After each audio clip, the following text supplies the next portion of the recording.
بسم اللہ الرحمن الرحیم۔ السلام علیکم عزیز طلبہ، امید کرتی ہوں آپ سب خیریت سے ہوں گے۔ آج ہم آپ کی نصابی کتاب کی نظم پرانا کوٹ کے دوسرے حصے کے ساتھ حاضر ہیں۔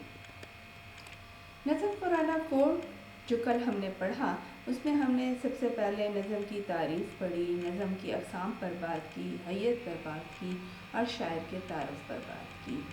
آج ہم دوسرے حصے میں اشعار کی تشریح کریں گے۔ اشعار کی تشریح میں ہم الفاظ کے معنی بھی سمجھیں گے اور ان اشعار میں استعمال ہونے والی صنعتوں کی وضاحت بھی کریں گے۔ تو آئیے اپنی تشریح کی طرف چلتے ہیں۔ خریدا جاڑوں میں نیلام سے پرانا کوٹ، جو پھٹ کے چل نہ سکے یہ نہیں ہے احسان نو۔ جاڑوں یعنی سردی، سخت سردی، شدید سردی۔ نیلام یعنی لنڈا بازار، جہاں پرانا مال ملتا ہے، جہاں سے ہم لاٹ کا مال خریدتے ہیں، سستی چیزیں ملتی ہیں، تو نیلام۔ اب اس شعر میں شاعر جو ہے وہ پس منظر کے طور پر بتانا چاہ رہا ہے کہ اس نے جاڑوں میں یا سردیوں میں پرانا کوٹ خریدا ہے، یعنی سخت سردی کا موسم تھا تو اسے جب اپنے آپ کو سردی سے بچانے کی ضرورت محسوس ہوئی تو اس نے نیلام سے ایک پرانا کوٹ خرید لیا۔ اب اس کوٹ کی حالت ایسی ہے کہ جو پھٹ کے چل نہ سکے نہیں ہے احسان نو۔ یہاں پر یعنی کوٹ اچھا خاصا پرانا ہے، پھٹا ہوا بھی ہے، لیکن اس کے باوجود یہ جو کوٹ ہے وہ استعمال کے قابل ہے، اس کو استعمال میں لایا جا سکتا ہے۔ اس کی مثال نوٹ کی طرح نہیں ہے کہ جس طرح نوٹ جو ہے وہ پھٹ جاتا ہے، پھٹنے کے بعد بیکار ہو جاتا ہے، ہم اسے استعمال نہیں کر سکتے، ہم اس سے کچھ خرید نہیں سکتے یا ہم سے کوئی لیتا نہیں ہے۔ تو کوٹ جو ہے وہ پرانا ہونے کے باوجود، پھٹا ہونے کے باوجود کارآمد ہے اور اس کی مانگ برقرار ہے، اس کی اپنی اہمیت برقرار ہے۔ بنا ہے کوٹ یہ نیلام کی دکان کے لیے، صلاح عام ہے یاران نکتہ داں کے لیے۔ یہ جو کوٹ ہے یہ نیلام کی دکان پہ بنا، ظاہر ہے پرانا ہے تو نیلام کی دکان میں ہی ملے گا، آپ کو بڑی بڑی دکانوں میں یہ کوٹ نہیں مل سکتا۔ صلاح عام یعنی عام دعوت ہے، ہر ایک کو دعوت ہے کہ وہ یہ کوٹ خرید سکتا ہے۔ یاران نکتہ داں ایسے دوست جو عقل رکھتے ہیں، جو سوجھ بوجھ رکھتے ہیں، جو اہل نظر ہیں، ان کو بھی یہ دعوت دی جا رہی ہے کہ وہ یہ کوٹ خریدیں اور اس کوٹ کا جائزہ لیں، اس کی اہمیت کو جانیں، اس کی خوبیوں کو پرکھیں۔ یعنی یہ جو کوٹ ہے یہ کتنا اہمیت رکھتا ہے، نیلام کی دکان میں بکنے کے باوجود جو ہے اس کی ایک اپنی اہمیت ہے۔ اس شعر میں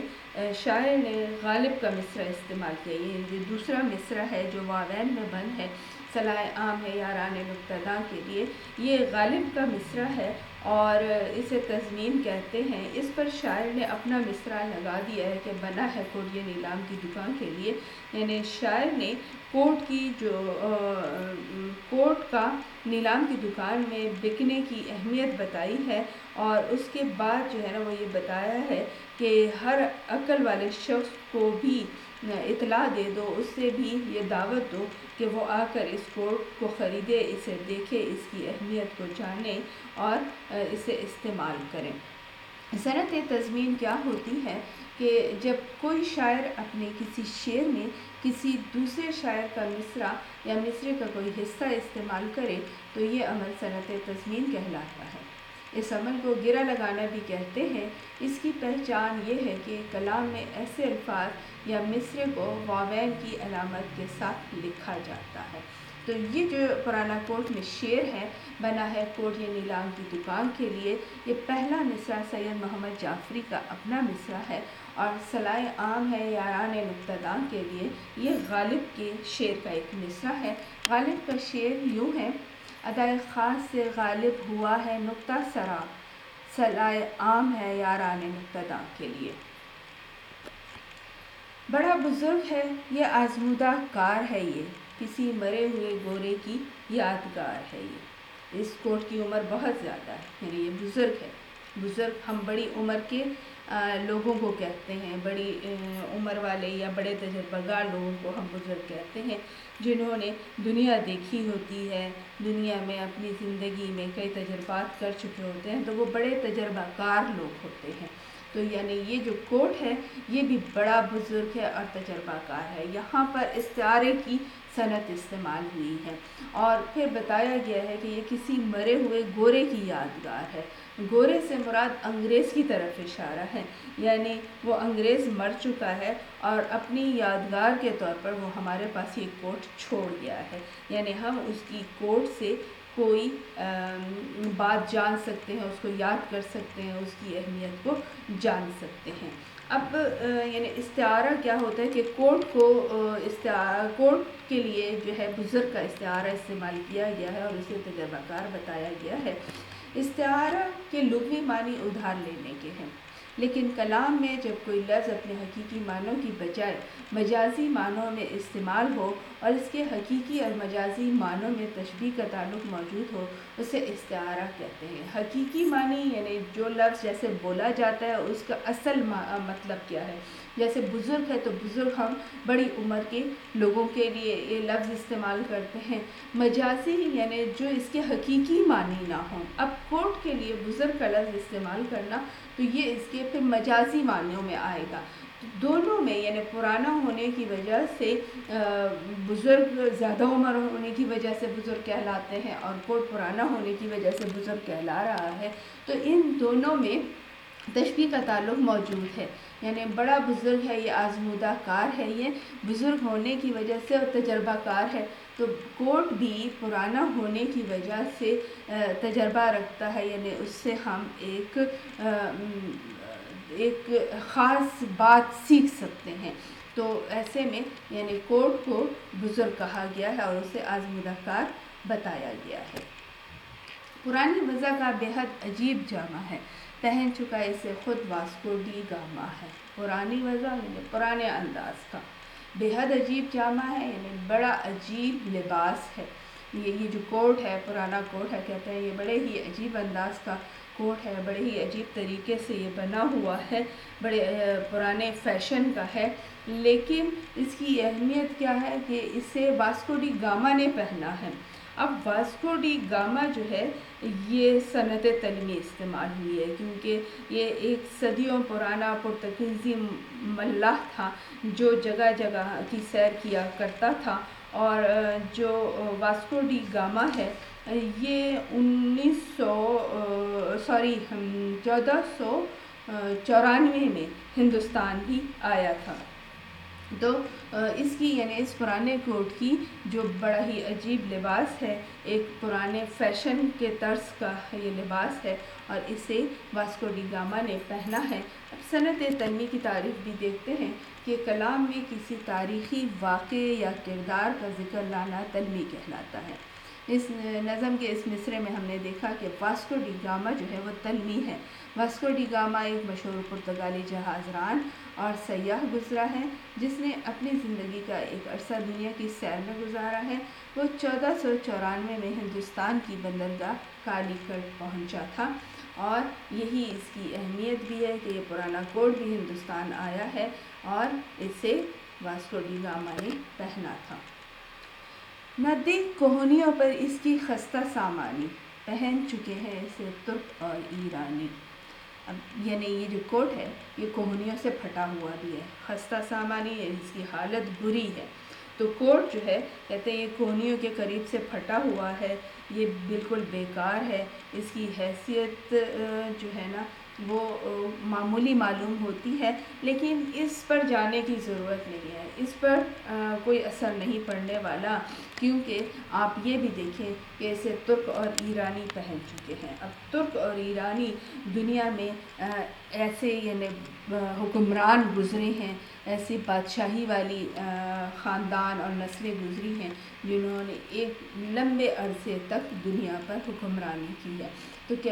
شاید کہنا چاہتا ہے کہ کوٹ جو کوہنیوں سے پھٹا ہوا ہے، جو بری حالت میں ہے، اس کی اس بری حالت پر نہ جاؤ، یہ اس کی حیثیت کو کم نہیں کر رہا، بلکہ تم یہ دیکھو کہ اسے ترک اور ایرانی بھی پہن چکے ہیں، اور ترک اور ایرانیوں کے استعمال کی وجہ سے اس کی اہمیت زیادہ ہے، یعنی اس کی حیثیت اس کی وجہ سے کم نہیں ہو رہی کہ یہ پھٹا ہوا ہے، بلکہ یہ دیکھو کہ اسے ترک اور ایرانیوں نے بھی استعمال کیا ہوا ہے۔ جگہ جگہ وہ پھرا مثل مارکو پولو، وہ کوٹ کوٹوں کا لیڈر ہے، اس کی جے بولو۔ جگہ جگہ وہ پھرا مثل مارکو پولو، یعنی یہ جو کوٹ ہے یہ پوری دنیا میں جگہ جگہ پھرتا رہا ہے، مثل مارکو پولو کی طرح۔ اب مارکو پولو بھی ایک مشہور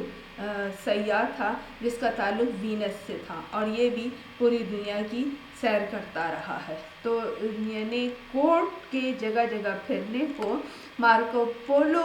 کی طرح گردانا گیا ہے، مارکو پولو کی مانند قرار دیا گیا ہے، یعنی ان دونوں میں تشبیہ کا تعلق پایا جاتا ہے۔ کوٹ کا جگہ جگہ پھرنا اور مارکو پولو کا جگہ جگہ پھرنا، یہ اس میں تشبیہ کا تعلق پایا جاتا ہے۔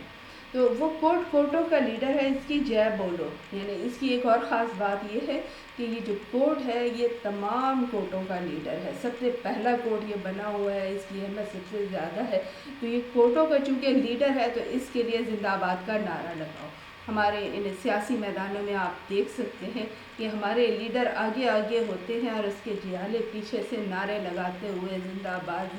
لگائے جا رہے ہوتے ہیں، تو اسی طرح یہ کوٹ جو ہے یہ بھی کوٹوں کی دنیا کا لیڈر بن چکا ہے، رہنما بن چکا ہے، اس لیے اس کے لیے بھی زندہ باد کے نعرے لگاؤ۔ بڑا بزرگ ہے یہ گو قلیل قیمت ہے، میاں بزرگوں کا سایہ بڑا غنیمت ہے۔ قلیل قیمت ہونا یعنی بہت کم قیمت ہونا، بڑا بزرگ ہے یعنی یہ بڑا ہی پرانا ہے، بہت زمانے گزار چکا ہے، بہت زیادہ عمر کا ہو چکا ہے، تو یہ بزرگ ہے۔ بزرگ ہونے کے باوجود جو ہے یعنی اس کی اہمیت زیادہ ہونی چاہیے۔ ہم اکثر کہتے ہیں اولڈ از گولڈ، یعنی پرانی جو چیز ہوتی ہے وہ زیادہ اہمیت رکھتی ہے، لیکن یہاں یہ جو کوٹ ہے یہ بزرگ ہونے کے باوجود جو ہے بہت کم قیمت ہے، لیکن اس بات کو سمجھو کہ بچوں کے لیے، جوانوں کے لیے بزرگوں کا سایہ بہت بڑی غنیمت ہے، کیونکہ بزرگ جو ہیں وہ تجربہ کار ہوتے ہیں، وہ اپنی عمر گزار چکے ہوتے ہیں، انہیں زمانے کی سردی گرمی کا پتہ ہوتا ہے، وہ ہماری رہنمائی کر سکتے ہیں، تو ایسے میں جو بزرگوں کا سایہ ہے وہ اپنے چھوٹوں کے لیے باعث رحمت اور باعث خیر و برکت ہوتا ہے، اسی لیے یعنی اس کوٹ کو بھی اہمیت دینی چاہیے کہ یہ بہت بزرگ ہے، یہ بہت پرانا ہے، کم قیمت ہونے کے باوجود یہ احترام کے قابل ہے، یعنی ہمیں اس بزرگ کوٹ کا بھی احترام کرنا چاہیے۔ ہیں اس پہ دھبے جو سرخی کے اور سیاہی کے، نشان ہے کسی ٹیچر کی بادشاہی کے۔ جی بچوں، تو یعنی یہ کوٹ جو ہے یہ ہم جیسے استاد بھی استعمال کر چکے ہیں، کیونکہ اس کوٹ کے اوپر جو ہے سرخ رنگ کے اور سیاہی یعنی کالے رنگ کے دھبے لگے ہوئے ہیں، اور ان رنگوں کی یا ان سیاہی اور سرخی کی وجہ سے لگ رہا ہے کہ کسی استاد نے بھی اسے استعمال کیا ہے اور اس کی بادشاہی کو وہ ظاہر کر رہا ہے، یعنی اس پہ لگے ہوئے جو نشان ہیں یہ ٹیچر کی بادشاہی کو ظاہر کر رہے ہیں۔ جگہ جگہ جو یہ کیڑوں کی ضبط کاری ہے، نئی طرح کی یہ صنعت ہے دستکاری ہے۔ اس کوٹ کو جگہ جگہ سے کیڑوں نے کاٹا ہوا ہے، کیڑوں نے اس کو کھایا ہوا ہے، اس پہ سوراخ بنائے ہوئے ہیں، لیکن کہتے ہیں کہ یہ جو کیڑوں کا کاٹنا ہے یا کیڑوں کے جو سوراخ بنائے ہوئے ہیں، اس نے جو کترا ہوا ہے اس کو، یہ کترنا جو ہے یہ آج کی نئے طرز کا ایک فیشن ہے، نئی طرح کی یہ صنعت ہے، دستکاری ہے، یعنی آج کی جو ہماری جدید نوجوان ہے، یہ جو نوجوان نسل ہے وہ اس کو برائی نہیں سمجھ رہے، بلکہ یہ ایسا لگ رہا ہے کہ یہ ایک نئی کاریگری اس پر دکھائی گئی ہے کچھ ہاتھ سے کام کیا گیا ہے، دستکاری ہاتھ سے کام کرنے کو کہتے ہیں، تو یعنی اس کے ساتھ کچھ نئے انداز اپنا لیا گیا ہے اور جدید فیشن کے مطابق جو ہے اسے استعمال کیا جا رہا ہے۔ یہ ہماری آج کے جدید فیشن پر طنز بھی ہے کہ اچھے خاصے پیسے والے لوگ بھی جو ہے پھٹی ہوئی جینس اور پھٹی ہوئی جیکٹیں پہن رہے ہیں، جبکہ یعنی یہ جو کوٹ، پرانا کوٹ جو شاعر نے خریدا ہے، اسے کیڑوں نے جگہ جگہ سے کاٹا ہوا ہے، لیکن چونکہ آج کی جو نوجوان نسل ہے وہ اسے جدید فیشن کے مطابق استعمال کر رہی ہے، تو اس کوٹ کو بھی استعمال کر لیا جائے، اس میں کوئی برائی نہیں ہے۔ جو قدرداں ہیں وہ جانتے ہیں قیمت کو کہ آفتاب چرا لے گیا ہے رنگت کو۔ اس کوٹ کے قدردان وہ لوگ ہیں جو اس کی اہمیت کو جانتے ہیں، یعنی انہیں معلوم ہے کہ اس کی اہمیت اور قیمت کیا ہونی چاہیے، اور اس کا جو اصل رنگ ہے وہ سورج کی روشنی کی وجہ سے، آفتاب جو ہے یہ سورج ہے، اور سورج کی روشنی کی وجہ سے کپڑوں کے رنگ خراب ہو جاتے ہیں اور دھلائی کی وجہ سے بھی رنگ خراب ہو جاتے ہیں، لیکن اس کوٹ کا جو رنگ ہے وہ سورج کی روشنی کی وجہ سے خراب ہو گیا ہے، تو شاعر کہہ رہا ہے کہ آفتاب چرا لے گیا ہے رنگت کو، یعنی اس کوٹ کا رنگ جو ہے اسے سورج چرا کر لے گیا ہے۔ لیکن یہ زمانے بدلنے کے ساتھ ساتھ جو ہے اس یعنی اتنا پرانا ہونے کی وجہ سے اس کا رنگ خراب ہو چکا ہے، لیکن اس کے باوجود جو ہے قدردان اس کی قیمت کو جانتے ہیں، اس کی اہمیت کو جانتے ہیں، اس سے کوئی فرق نہیں پڑتا کہ سورج اس کا رنگ چرا کر لے گیا ہے۔ یہ کوٹ کوٹوں کی دنیا کا بابا آدم ہے، اگرچہ ہے وہ نگہ جو نگاہ سے کم ہے۔ یہ جو کوٹ ہے یعنی پرانا جو کوٹ ہے یہ دنیا کے پہلے انسان کی طرح، بابا آدم یعنی پہلا انسان، تو یہ جو کوٹ ہے، جب کوٹ بنے ہیں تو کوٹوں کی دنیا کا جو پہلا کوٹ ہے وہ یہ پرانا کوٹ ہے۔ تاریخ یہ ثابت کر رہی ہے کہ یہ جو کوٹ بنایا جو شاعر کے ہاتھ لگا ہے یہ دنیا میں بننے والے کوٹوں کا بابا آدم ہے، یعنی ان کا یہ پہلا باپ ہے۔ اگرچہ ہے وہ نگہ جو نگاہ سے کم ہے، یعنی یہ جو کوٹ ہے یہ اتنا پرانا ہو چکا ہے کہ اب اس کی کوئی اہمیت نہیں رہی، یعنی اس پر نظر پڑتے ہی اس میں کوئی کشش نہیں ہے، ہم اس کی طرف بڑھتے نہیں ہیں، ہمارے دل میں اس کے لیے کوئی کشش پیدا نہیں ہوتی کہ بھئی یہ خریدنے کی چیز ہے، کیونکہ ہماری نگاہ میں ہماری نظر میں یہ انتہائی معمولی سا کوٹ ہے۔ لیکن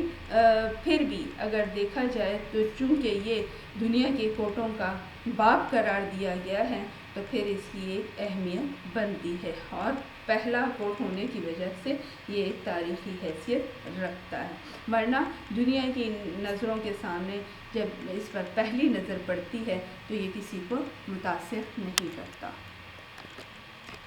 دہانے زخم کی مانند ہنس رہے ہیں کاج، وصول کرتے ہیں چینی کی انکھڑیوں سے خراج۔ دہانے زخم یعنی منہ کے زخم، جب یعنی منہ زخمی ہو جاتا ہے یا اس میں چھالے پڑ جاتے ہیں تو زخم کھلا ہوتا ہے، تو دہانے زخم یعنی منہ کے زخم، اور کاج یہ بٹن بند کرنے والا کاج، تو جب کاج بہت زیادہ استعمال ہوتا ہے تو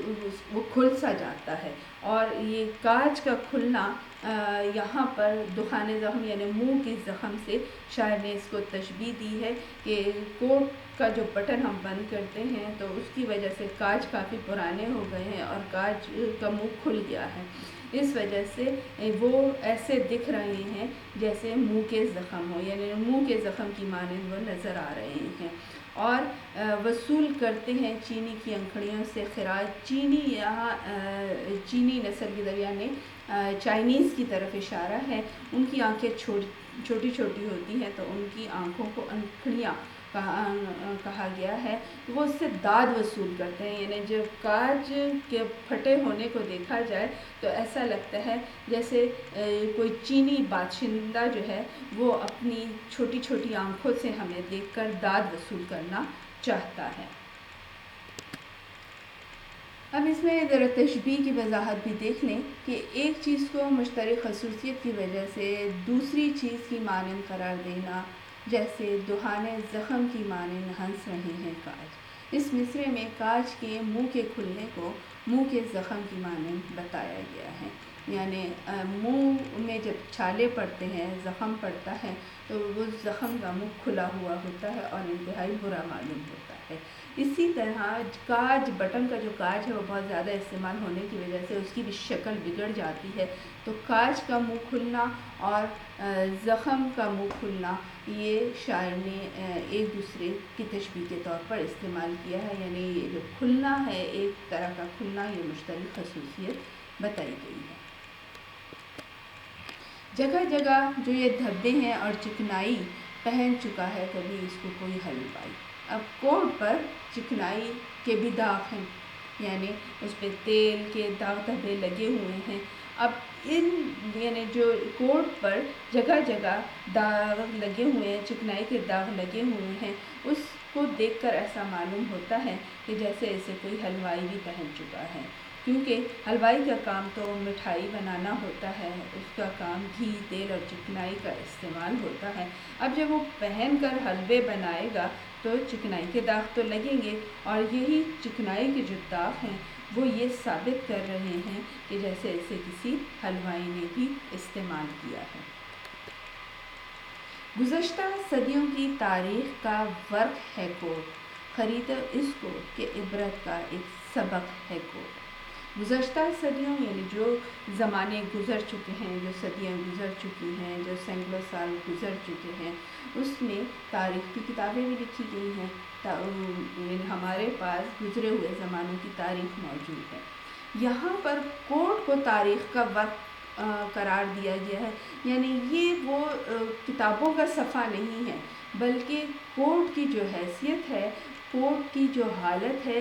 وہ ایک تاریخ کا ورق دکھا رہا ہے، یعنی ہمیں تاریخ کا ایک صفحہ دکھا رہا ہے کہ اس کو دیکھنے سے ہم پرانی صدیوں کو جان سکتے ہیں، پرانے زمانوں میں جا سکتے ہیں، پرانی داستانوں